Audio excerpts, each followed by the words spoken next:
Assalamualaikum warahmatullahi wabarakatuh.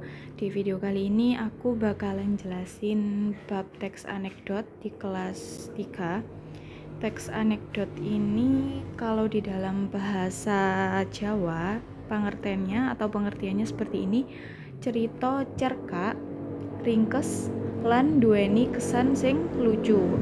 Ade dasar kadadean saben dina, ancas penglipur pesen tartamtu atau kritik.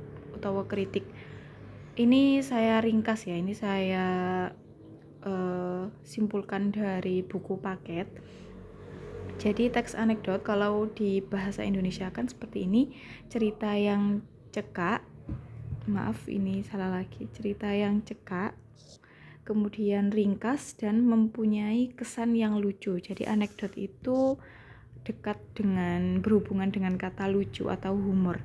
Tapi selain ada humor, dia juga memiliki kritik. Jadi dia mempunyai kritik selain lucu ini tadi ya. Jadi dia mempunyai kritik. Nah, kritiknya biasanya tentang apa? Tentang sosial. Kritik tentang sosial. Dan berdasarkan dari kejadian sehari-hari.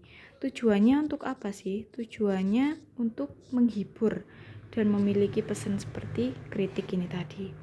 Kemudian dilanjutkan, struktur teks anekdot itu ada 5. Yang pertama abstraksi, yang kedua orientasi, yang ketiga krisis, yang keempat reaksi, kemudian ada koda. Kalau abstraksi itu sudah saya tuliskan. Kalau abstraksi itu memberikan gambaran isi teks, mengenai gambaran isi teks, atau biasa disebut sebagai pembuka. Nah, itu kalau abstraksi. Kemudian ada orientasi. Orientasi ini wiwitani cerita. Maksudnya wiwitani cerita itu seperti apa? Jadi selain kalau abstraksi kan pembuka, kalau orientasi itu lebih ke memperkenalkan tokohnya.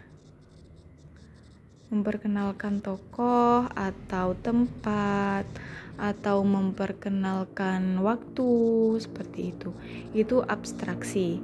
Nah, kemudian dilanjutkan prakoro, krisis. Jadi krisis itu prakoro, maksudnya apa? Masalah, atau biasa disebut sebagai konflik biasanya. Kemudian reaksi atau ngerampungake prakoro. Ini ceritanya memberikan solusi ya. Solusi atau penyelesaian masalah atau respon.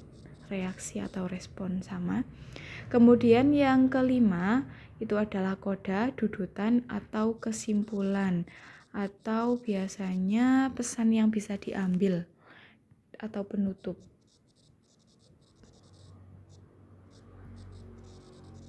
Pesan yang bisa diambil seperti itu. Sampai sini saya harap teman-teman paham. Kemudian saya lanjutkan.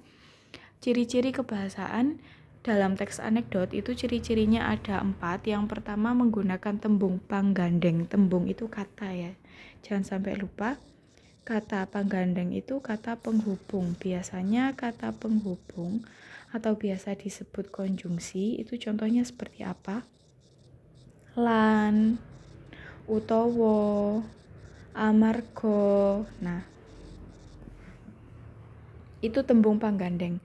Terus nomor kali unsur lucu, jadi ada unsur humornya. Kemudian yang ketiga ada unsur sindiran atau kritik sosial. Kemudian yang keempat pesan moral atau pesan yang bisa diambil dari cerita yang sudah diberikan, seperti itu. Semoga ini membantu teman-teman. Terima kasih. Wassalamualaikum warahmatullahi wabarakatuh.